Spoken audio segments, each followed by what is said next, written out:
সম্পদ নেওয়ার জন্য জামাই বাপের বাড়িতে নিয়ে যাচ্ছে। বাংলাদেশে এত ধন সম্পদ যেটা দেখলে আপনারা অবাক হয়ে যাবে। আমি হলাম কুমিল্লার মেয়ে, রসমালাই যদি না খাই তাহলে কিভাবে হবে? বাঁকা মেঠো পথ, মাছের খামার, যে কত সম্পত্তি। আসসালামু আলাইকুম, হ্যালো এভরিওয়ান, সবাই কেমন আছেন? তো সকাল সকাল ঘুম থেকে উঠে মা, মেয়ে, আপনাদের ভাইয়া মিলে আমরা চলে যাচ্ছি আমার বাপের বাড়ি, আর আপনাদের ভাইয়ার হলো শ্বশুর বাড়ি। এই বাড়ির নাম নিলে মেয়েদের মুখে খুব সুন্দর একটা গ্লো চলে আসে। এই তো দেখেন গাঠি বস্তা নিয়ে আমি একদম রেডি। হ্যাঁ, কে কোন জেলা থেকে দেখছেন অবশ্যই আমাকে জানাবেন। কি পরিমাণে মানজা মারছে দেখছেন, নানু বাড়ির নাম শুনলে তো সে একদম অজ্ঞান। জামাই তো যাবে শ্বশুর বাড়ি, খুশিতে সে আত্মহারা। মেয়েটা সারাদিন ফ্ল্যাটে বন্দি থাকে, তার জন্য একটু খোলামেলা পরিবেশ তার খুবই ভালো লাগে। হ্যাঁ, আজকে আমাকে কেমন লাগছে অবশ্যই জানাবেন। বললাম অনেক সকালে ঘুম থেকে উঠে গিয়েছি, পরে সুন্দর করে নিজে রেডি হয়েছি, তারপরে জুনাইনাকে রেডি করেছি। এদের তো বাপের বাড়ির নাম নিলেই শান্তি আর শান্তি। আপনাদেরও কি এইরকম লাগে? সত্যি কথা বলতে মেয়ের কষ্ট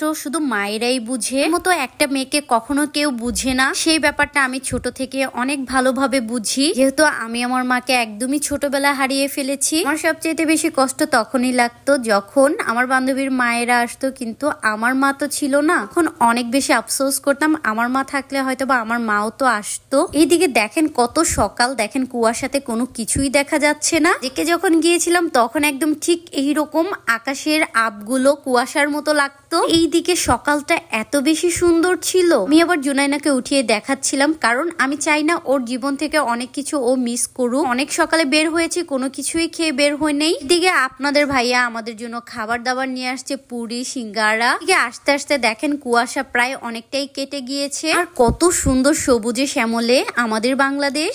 এইদিকে তো আমার প্রচুর পরিমাণে ক্ষুধা লেগে গিয়েছে, আমিও খাচ্ছিলাম, আবার জুনাইনাকেও একটু একটু খাওয়াচ্ছিলাম। আর সিঙ্গারাটা মানে অনেক মজা লাগছিল। ক্ষুধার্ত হলে যা হয় আর কি, এত সকালে তো আর দোকান খোলা থাকে না। এইদিকে দেখেন বাংলাদেশে কত ধন সম্পদ, অভাব নাই। এত সুন্দর ধান, কি যে সুন্দর গন্ধ আসছিল। কথা বলতে আমি যে কখন নামবো সেটাই চিন্তা করছিলাম। সেইখানে ছিল আঁকা বাঁকা মেঠো পথ, এত সুন্দর। এইদিকে দেখেন কত সুন্দর ভাবে ধান কাটছিল আর ধানগুলো ঝাড়ছিল, আর আমি আর না নেমে পারছিলামই না। তো সুন্দর ধানের গন্ধ ছিল, আর কি সুন্দর তাল গাছ। আর ওইদিকে তো বাপ যখন মেয়ের ফটোগ্রাফার, দেখেন আমার ঢঙ্গি মেয়েটা কিভাবে ঢং করে করে ছবি তুলছে। জানেন সম্পদ এমন একটা জিনিস, রক্তের সম্পর্কেও বিচ্ছিন্ন করে দেয়। এখন পর্যন্ত সম্পত্তির কথা বলবেন না, ভালো থাকবেন। সম্পত্তির কথা বললেই বললাম তাদের সাথে সম্পর্ক নষ্ট হয়ে যাবে। পাশে ধান আর ধান, প্রচুর ধানের উৎপাদন, তাও চালের কত দাম। যেতে সুন্দর ছিল এই আঁকা বাঁকা মেঠো পথটা। বের বাড়িতে এসে একদম খাওয়া দাওয়া করে